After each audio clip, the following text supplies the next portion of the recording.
যৌথ বাহিনীর বিশেষ অভিযান নাম শুনলেই কেমন একটা শরীরে ভাব আসে।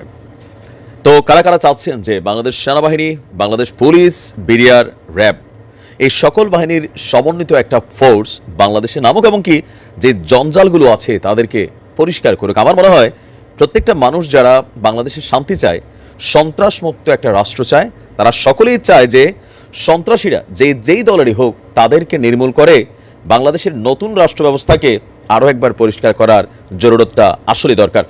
দর্শক, এই মুহূর্তে খুবই চাঞ্চল্যকর তথ্য। আগামী 4 অথবা 5 সেপ্টেম্বর আসছে যৌথ বাহিনীর বিশেষ অভিযান। কেন আসলে যৌথ বাহিনীর এই বিশেষ অভিযান বা এর মধ্যে তালিকাবদ্ধ কারা?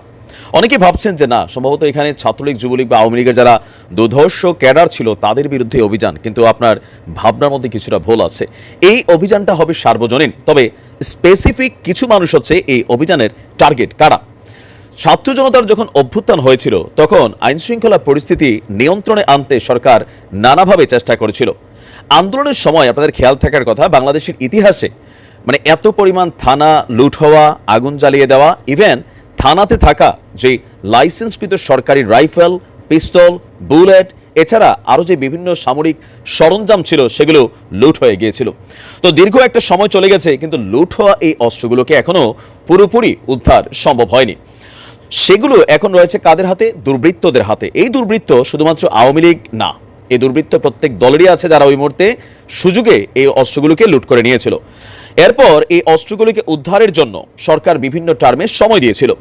এসব অস্ত্র উদ্ধারের পাশাপাশি আপনার কি বলা হয় আপনার আওয়ামী লীগ সরকারের সময় দেওয়া যে লাইসেন্সকৃত অস্ত্রগুলো ছিল সেগুলো স্বরাষ্ট্র মন্ত্রণালয় 3রা সেপ্টেম্বর পর্যন্ত সময় বেঁধে দিয়েছিল। আমি একটা নিউজ করেছিলাম যে আওয়ামী লীগের যে সকল নেতারা গত 15 বছর যাবৎ, যারাই আওয়ামী লীগ বা অন্যান্য দলের যারা লাইসেন্স পেয়েছিলেন অস্ত্রের, পার্সোনাল অস্ত্রের, তাদের লাইসেন্স কিন্তু ক্যান্সেল করা হয়েছে। আর এই অস্ত্রগুলো 3রা সেপ্টেম্বরের মধ্যে থানাতে জমা দিতে বলা হয়েছিল।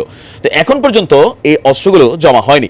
এরই অংশ হিসাবে, পদক্ষেপ হিসাবে এই অস্ত্রগুলোকে জমা এবং উদ্ধারের অংশ হিসাবে আগামী 4 অথবা 5 সেপ্টেম্বর থেকে যৌথ বাহিনীর বিশেষ অভিযান চালাবে আপনার বলা হচ্ছে।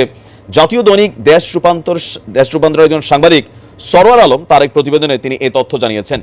আর এ বিষয়ে জানতে চাইলে পুলিশের মহাপরিদর্শক আইজিপি মোহাম্মদ মইনুল ইসলাম বলছেন, নির্দেশনা অনুযায়ী 3রা সেপ্টেম্বরের মধ্যে সকল অস্ত্র জমা দিতে হবে যেগুলো থানা থেকে লুট হয়েছে অথবা যেই সকল অস্ত্রগুলো লাইসেন্স করে অনেক নেতাকর্মীরা পেয়েছে। এরপর যদি কেউ জমা না দেয়, তখন কারোর কাছে কোনো অস্ত্র থাকলে সেটা হবে অবৈধ। নির্দিষ্ট সময়ের পর আমরা দ্রুততম সময়ের মধ্যে সব ধরনের অবৈধ অস্ত্র উদ্ধারে অভিযান শুরু করতে যাচ্ছি। তো অভিযানে সশস্ত্র বাহিনীর সহযোগিতা নেওয়া হবে। তিনি বলছেন, যেহেতু বেসামরিক প্রশাসনকে সহযোগিতা করার জন্য এই মুহূর্তে আপনার সেনাবাহিনী মাঠে আছে, তো সেক্ষেত্রে তাদেরও সহযোগিতা নেওয়া হবে। থানা, ফাঁড়ি, এছাড়া বিভিন্ন জায়গা থেকে যে অস্ত্রগুলো লুট হয়েছে, কারাগার ভেঙে আগুন জ্বালিয়ে সেই সকল কিছু আপনার উদ্ধার করবে। তাছাড়া দাগী অপরাধী এবং ছাত্র জনতার হত্যাকারীদেরকেও আইনের আওতায় আনা হবে। তো এখন পর্যন্ত আমাদের পুলিশ বাহিনী ফুল রান করলেও এই মুহূর্তে কিন্তু আমাদের প্রত্যেকটা থানার কার্যক্রম অনেকটা স্থবির। পুলিশের মধ্যে অনেকে আতঙ্কে আছে, পাশাপাশি পুলিশের ড্রেস গায়ে দিয়ে অনেকেই দায়িত্ব পালন করছে না। থানাগুলোতে গেলে বেশিরভাগই দেখা যাচ্ছে যে ছোটোখাটো যে অফিসাররা আছেন তারা পুলিশের পোশাক পরে কাজ করলেও বেশিরভাগ সিভিল ড্রেসে আছেন। থানাগুলোর দরজা পুরোপুরি খোলা থাকে না, অর্ধেকটা খোলা থাকে। আবার অনেক জায়গায় সেনাবাহিনী বিশেষ পাহারা দিচ্ছে। আবার কিছু কিছু এলাকায় যেখানে মানুষ আসলে এতটা ভায়োলেন্স মেন্টালিটি না, সেইখানে থানাগুলো তাদের ফুল পারফরমেন্স দিচ্ছে। তো শুরু হতে যাচ্ছে নাকি? আবার অপেক্ষা করুন, কি ধামাকা ঘটতে যাচ্ছে। ভালো থাকুন।